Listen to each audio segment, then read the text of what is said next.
Yo, what's up everyone, Kage using Haki here, and today we're going to be reviewing the Galaxy S22 Ultra.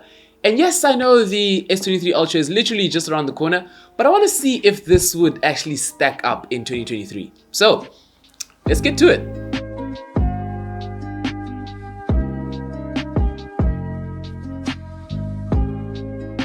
So I've been using the S22 Ultra for about 10 months, and I actually did enjoy it. But before I get into the nitty-gritties as to what I did like, what I didn't like, I just want to go over some specs quickly. So the S22 Ultra comes with two chipsets. So depending on your market, you can either get the Snapdragon 8 Gen 1 or the Exynos 2200. Unfortunately, I've been given the short end of the stick, and I will be reviewing the Exynos S2200. Luckily for us though, as consumers, the S23 will only come in a Snapdragon variant, so woohoo, consumer! So with regards to the camera system, the S22 Ultra comes with a 108 megapixel main lens, a 12 megapixel ultra wide, a 10 megapixel telephoto at 3x, and another telephoto at 10x, and a 40 megapixel selfie camera. And let's not forget that laser autofocus. So the S22 Ultra comes with 8 gigabytes of RAM, and you can spec that up to 12 gigabytes of RAM. With regards to internal storage, it starts at 128, and you can actually spec it up right up to 1 terabyte. But the catch is that the base spec is actually 8 gigs of RAM, 128. So that's actually a downgrade from last year's S21 Ultra. So yeah, Samsung's actually pulling a fast one on us. So the reason as to why they did that is because the S22 Ultra comes with a new feature called VRAM, which actually gives you the opportunity to actually shift some of your local storage and temporarily have that as RAM. So in theory, if you have a 12 gigabyte RAM model, you can actually add 4 gigs of RAM and actually have 16. Speaking about 16 gigs of RAM, that is no longer an option. So Samsung was obviously cutting corners or cutting costs. But if you ask me, there's no reason as to why someone would have 16 gigs of RAM on a phone. I mean, you're a madman. So the version that I have over here has 12 gigs of RAM and 256 3.1 UFS storage. So obviously that's for the fast data transfer speeds that we all come to expect from such a big juggernaut as the S22 Ultra. So with regards to the display, I honestly don't remember a time where Samsung had the worst display on the market. In fact, for pretty much ever since I started following tech, if I must be honest, they've always had either the best or second or third, but mostly the best display. And this is no different with regards to the S22 Ultra, especially when the S23 Ultra is coming out. But with that being said, the S22 Ultra has a 6.8 inch 1440p resolution display with dynamic AMOLED with a refresh rate of 120, HDR10 plus, and a peak brightness of 1750 nits. That is actually very impressive. Obviously, with regards to screen brightness, your eyes can obviously only see so much, and there's not really a huge amount of difference between this and the S21 Ultra that came just before it, which was at 1500 nits. But we actually still have to appreciate Samsung still pushing the boundaries, and yeah, kudos to them with regards to that. And obviously, what is most impressive with regards to the screen is that it actually has a LTPO2 display, which basically means that this can actually drop its refresh rate right down to 1. And that is obviously dependent on what your screen is obviously displaying, and that is due to battery. So let's talk about the battery quick. So with regards to the battery, it has a 5000 milliamp hour battery, peak charging at 45 watts, wireless charging at 15 watts, and reverse wireless charging at 4.5 watts. So obviously there's not a big change, especially when you compare it to S21's battery, which was also at 5000. But the big difference might be the whole display that I recently just mentioned, that this device is able to obviously reduce its refresh rate right down to 1, which might have a bigger impact that we might think, because this is unfortunately an Exynos variant, and that actually might run hot. Speaking about running hot, there was sometimes my phone does get hot. Well, randomly, and that might be due to the chip, of course. I didn't do any testing with regards to actually why that's happening, but like, especially when it does get hot, the battery just goes like down like super fast, and I might not even be like using a lot of stuff. So I think that's just to do with the chipset. I don't really know why, but just mention down in the comments if you've also experienced this, especially if you have the Exynos variant. But in all, in general, this is obviously a big battery, large display, so you can't not really fault it too much.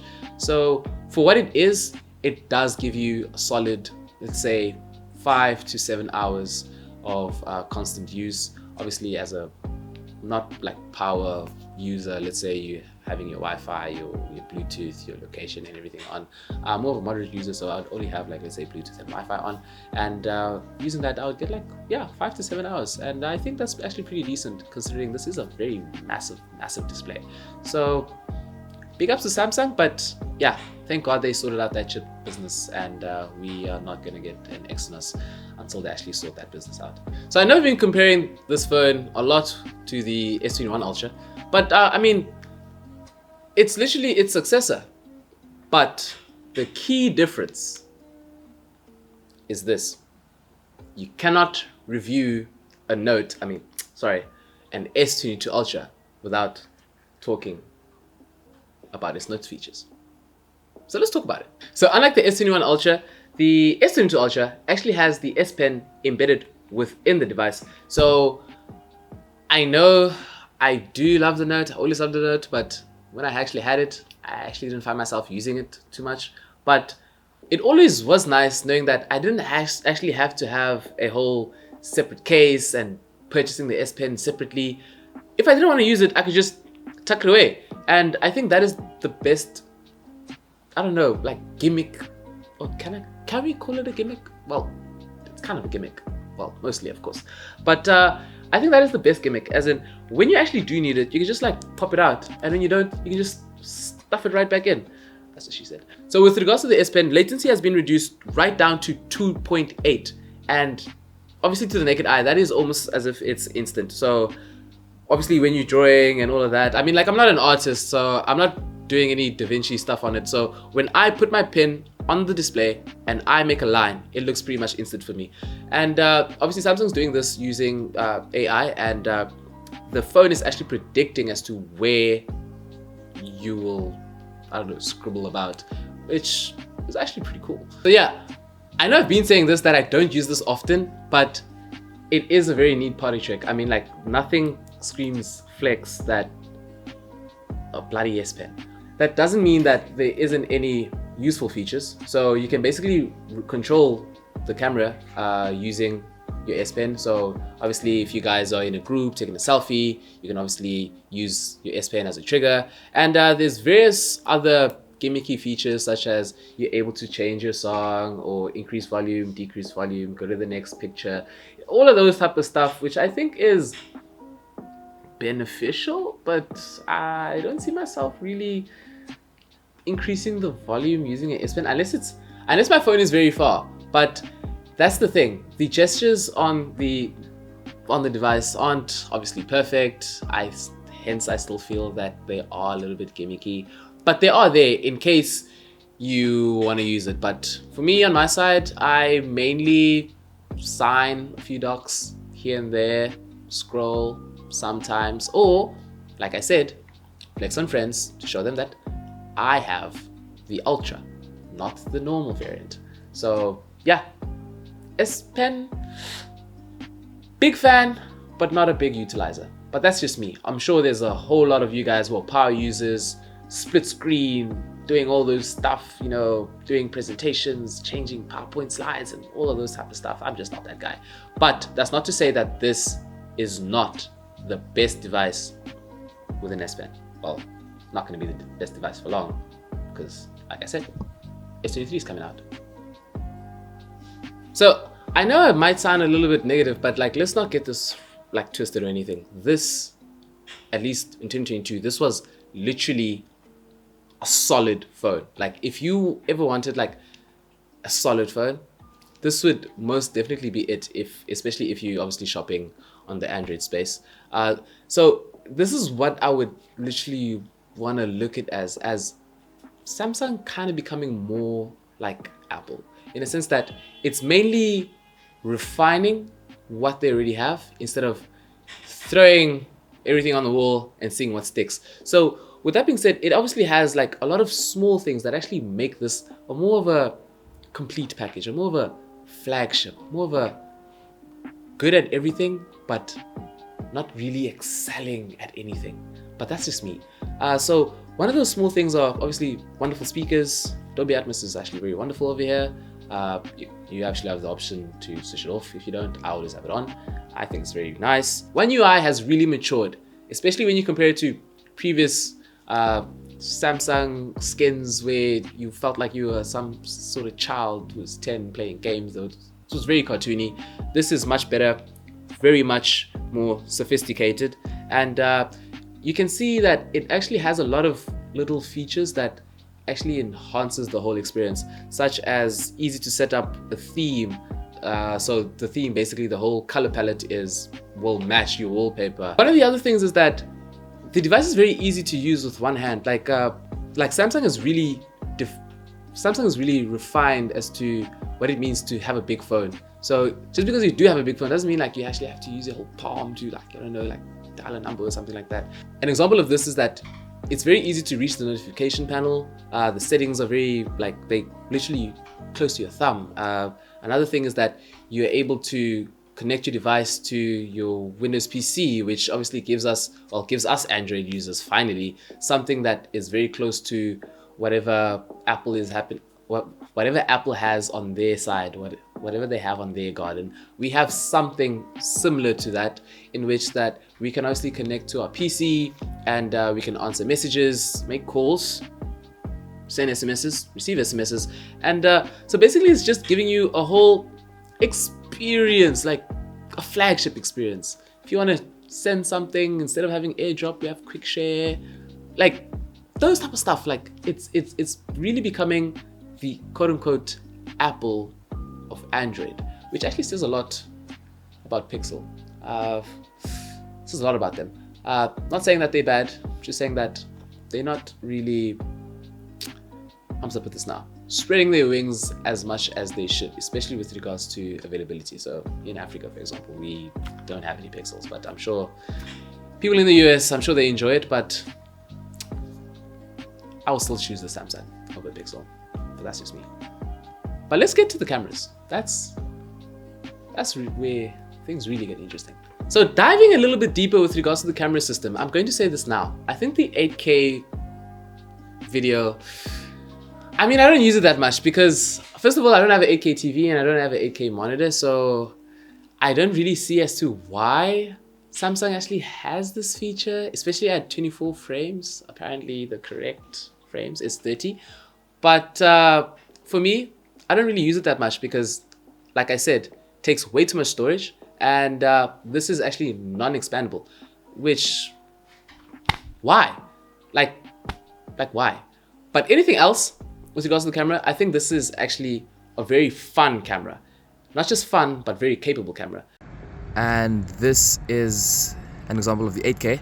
Obviously, it's going to be very hard to show you as to how good or bad 8K is, as YouTube will obviously be compressing it, and it's hard to really appreciate this if you don't have an 8K monitor or 8K TV.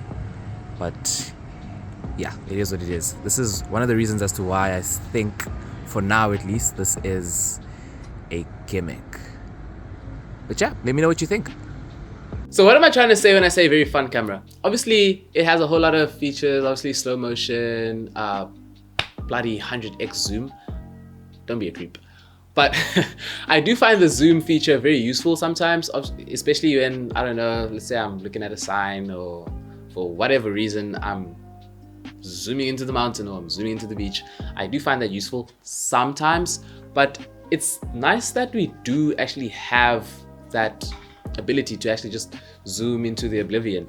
And another thing that we actually do have is auto FPS, which obviously when you're recording, the device at least records at what it thinks is the correct frame rate to record at, based on various conditions such as lighting and so on. But I don't really see myself using that feature all too much because I mean, like if I want to record at 60 frames, dude, I'm going to record at 60 frames. I'm not going to listen to what a phone is going to tell me. But yeah, that's just one of the features that they do have. So another feature that the device has is auto framing. So which basically adjusts the zoom depending on how many people are in the image. But again, there's a caveat. It uses digital zoom, and if you use digital zoom, yeah, quality drops. Exhibit A. So even though the S22 Ultra has the same 108 megapixel camera as the S21 Ultra, every single pixel is actually bigger, which provides much better detail and more accurate colors. And this is actually kind of a good thing on Samsung's part, as we all know that it's not really so much about the hardware these days, it's more about the whole computational photography, and that actually gave Samsung an opportunity to actually refine the whole algorithm. Like we all know, iPhone was using a 12 megapixel cam, same as Google Pixels, they were using 12 megapixel cam for pretty much the longest time, and they were able to basically refine or get the most out of their lens because it's the same hardware. All we have to do is literally refine, refactor, whatever algorithm they're using. And hence, Samsung did have a 200 megapixel lens available at the time, but I'm pretty sure they weren't ready to show it out to the public because it wasn't really refined yet. But that's what we'll most likely see with the S23 Ultra. So that's going to be very interesting. And yeah, while we're at that, just subscribe over there. So these are a few examples of the S22 Ultra images. Obviously, it's very solid, especially during daytime. Gets in lots of light. So you guys decide how you guys like the pictures. If you obviously don't like it, I guess that's really weird of you. But with regards to Samsung's color processing, that's obviously a little bit more subjective. I actually enjoy the whole pop-out colors or the huge contrast that Samsung actually has. Some people don't really like it. They prefer the more natural tone that these, sorry, I was going to say Samsung, but that's totally a lie. The more natural tone that the iPhones have. But I want something more poppy. I want something more Instagram ready. Yeah, speaking about that, follow us on Instagram, African Tech Rat. See you over there. With regards to night photography, I do have one caveat, one problem with it. Yes, it lets in a lot of light. It's very good at night, but the problem is that night photos are kind of looking like it's day photos. Like personally, I would want my shots at night to actually show that it's at night, and the S22 Ultra tends to over brighten. I know it's the point. It wants to make the shots brighter, but it feels like it's not at night anymore. But that's just me. That's more personal preference. So I don't know how they could adjust this, but yeah, that would be totally cool. Portrait mode, solid. I think S22 Ultra has some of the best portrait modes, especially the edge detection. You can see it's obviously giving out very good background blur and very good foreground and all of that. It's really a top tier camera system. And I actually do think that if you actually don't have the money or just looking to save a quick buck, I don't think that